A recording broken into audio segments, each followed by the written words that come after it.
खुलुमबाय स्टुडियो आं रबिन बसुमतारी बे समाव मोनसे दुखुनांथाव रादाब क'क्राझार वेस्ट सुकानजरा गामिनि गंसे नखरा दुखुनि मोदैजों बोहैदों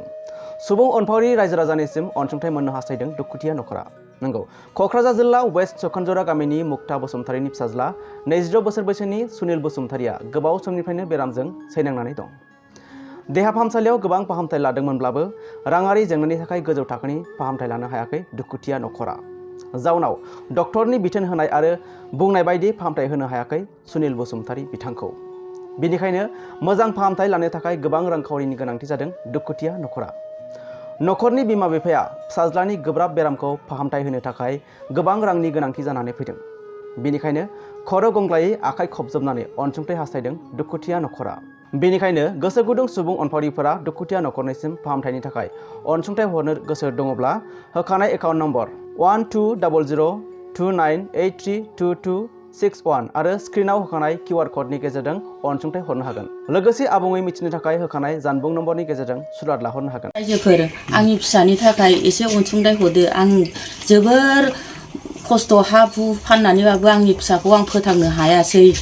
हा फाननांबाय मोसौ मोसा बोरमा अमा दाउ फाननानैबाबो आं गुवाहाटियाव लांदोंमोन आंनि फिसाखौ नायनो होननानै दासिमबो आं फिसाया दाबो मोजां जायाखै बिनि थाखायनो रायजो राजाया एसे आंनो अननानै अनसुंथाइ हरनो बिदिनो लुगैदों आरोखि आङो अननानै हरदो आंनि फिसानो आंनि फिसाया गाहामै गाहाम मोजां जायोबा आंनि गोसोआ गोजोननाय मोनगोन सासेल' फिसा आंहा आंनि फिसायाबो खानाय सिनोमोन सानसे बेलासि हामबायबायोबा आंनि फिसायाबो बिदिनो खामायफिननो हागोन रायजो राजा नोंसोर अननानै आंनो अनसुंथाइ हरदो आंनि फिसाखौ आं मोजाङै मोजां हामहोथारनोसै अननानै बेमारा माब्लानिफ्राय जाया बेमारा बोसोरसेयानो जाबाय बिनि बेरामा बोसोरसेयानो जाबाय आरोखि सैथ्र मासावनो जादों दा सैथ्र मास मोनफिनबाय ओमफ्राय जों फैसा गैयिनि थाबनो लांनो हायाखै गुवाहाटियाव ओमफ्राय उनावसो लांनो हादों बिदिनो दा 6 मास जाबायमोन आरोखि न'आव दोननाया बेखौ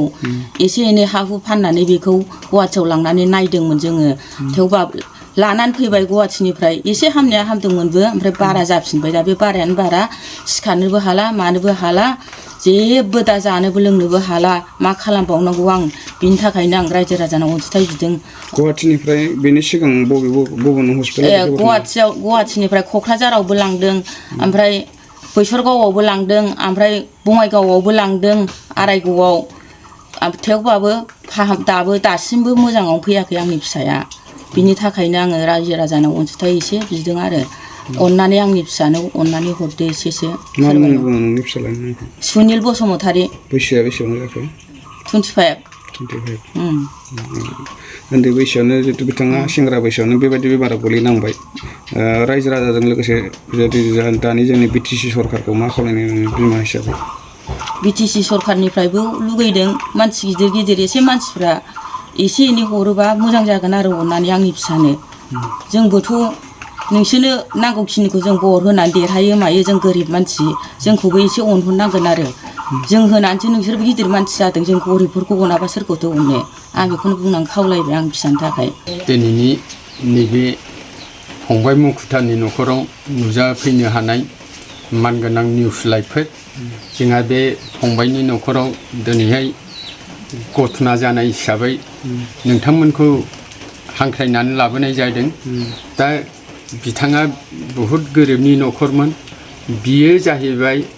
फिसाला सासेखौ गाजा गोमजायै फोथांबोदोंमोन फोथाङै बिथाङा गावनि नैबे बिमानि बाहाग हा फंबायनि बिमानि बाहाग हाखौबो फाननानै गुवाहाटि सहराव लांदोंमोन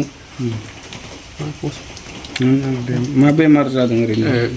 दा बेनाव जों रिपर्ट मोननाय बायदिब्ला बेनाव किडनि डेम लिभार डेम होननानै खोनानाय जादों दा बे लिभार डेम किडनि डेमखौबो हा हु फाननानै बेसारा नायबाय नायनानै दिनैसिमबो मोजां लामायाव फैयाखै आरो बेहाय नायनो थाखाय बेहा जेबो उफाय गैयैलाय दा ओरैनो बेमारिया गोग्लैसोनानै दं दा बेखौ लासैनो जाहाथे नैबे निउस लाइभजों जोंनि फंबायनि फिसाला आयंखौ मोजाङै मोजां फोथांनाय सोरबा नैबे दानि BTC गभर्नमेन्ट बिथांमोनहा बिनि थाखाय अनुदान हरो आं बेफोरखौ बुंनाय जाहैबाय लोगोसे माने जेरावबो लांनो हानाय जायाखिसै बिनि उनाव गुवाहाटियाव लांनानै गुवाहाटियाव लांखांनायनि उनाव जेरावबो लांनो हायाखै आरो नै दाखालि खायदा बायदा खालायनानै बिसोरो अजानाव लांदोंमोन बे अजानाव लांनायावबो दा बिथांमोना फैसा सर्टेजनि थाखाय जेरावबो लांनो हाथ'वाखै दा माथो बुंबावनो आं बांद्रायबो गोलाव सरकारजों लोगोसे रायजो राजाफोरखौ मा खालामगोन अनसुंथाइनि थाखाय सरकारजों लोगोसे रायजो राजाखौबो अननानै एसे डनेसन हिसाबै जा हरनो हायो बेखौ हरफायोबा जेनेबा हरोबा आं मोजां मोनगोन आरो सरकारनिफ्रायबो अनसुंथाइखौ एसे होयोब्ला आं मोजां मोनगोन होननानै आंनि आसा थिनायखौ बुंबाय ओरैनो नोंसोर मिथिनायाव बेसेबां बेमारा गोलैसोनानै थाखो बिनि बेमारा मथा मथि एक बोसोरानो जाबाय एक बोसोरसिम जाबाय बेसारा गोबां खामानिबो मावदोंमोन माने एसे उनफान जाबाय माने सेंग्रा बैसोआवनो बेसारा सिलुन खालायदोंमोन सिलुन खालायनाय समावनो बे बेमारा जादों बेना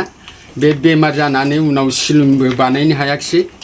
बिनिफ्राय बे बेमाराव लासै लासैनो गोदोनानै बे सिलुनखौ बन्द' खालायनांदों आरो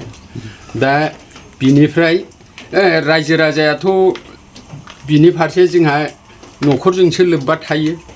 लोमजानाय साजानायफ्रा न'खरजों जोंहा माने जोंनो रायजो राजानोबो इसेबां खोन्थाया उनाव जायै जायै बेमारा गिदिर जायोब्लासो